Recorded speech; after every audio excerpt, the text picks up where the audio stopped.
Alors, direction les Paralympiques pour ces derniers jours de compétition avec le programme Ma classe au jeu mis en place par le ministère de l'Éducation et de la Jeunesse a permis à près de 20 000 élèves d'assister à ces épreuves.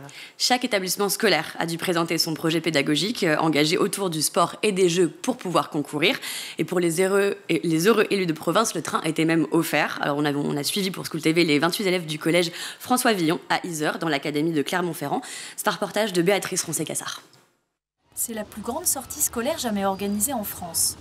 Grâce au dispositif Ma classe au jeu, 41 000 élèves, toutes provinces confondues, ont pris le train cette semaine en direction des sites emblématiques des Jeux Olympiques et Paralympiques 2024.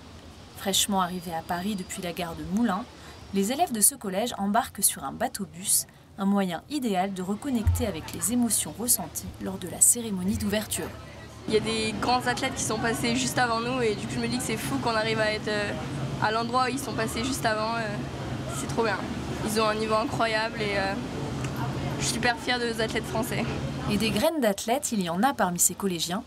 Déjà champion interdépartemental de judo, Maxence ne compte pas s'arrêter en si bon chemin. Mon rêve, quand je serai plus grand, ce sera de gagner les Jeux Olympiques en judo.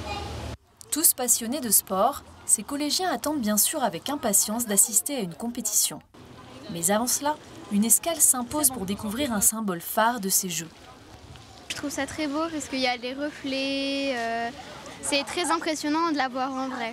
Parce qu'elle est belle, grosse. Dernière destination de la journée, le stade mythique de Roland-Garros pour assister à plusieurs matchs paralympiques. Cette année, les collégiens ont appris les règles du parasport et c'est en spectateurs avertis qu'ils sont venus encourager plusieurs équipes de tennis fauteuil. Je me suis dit respect parce que d'accord il y a de rebonds mais se déplacer à cette vitesse en fauteuil, ça m'a scotché. Il y avait une ambiance folle, il y a eu des beaux points, c'était extraordinaire. Si la transmission des valeurs du sport est palpable chez ces jeunes, c'est aussi parce qu'ils ont la chance d'être scolarisés au sein d'un collège qui propose un large éventail d'activités physiques. On a plusieurs sections sportives, donc reconnues classe judo, classe tennis.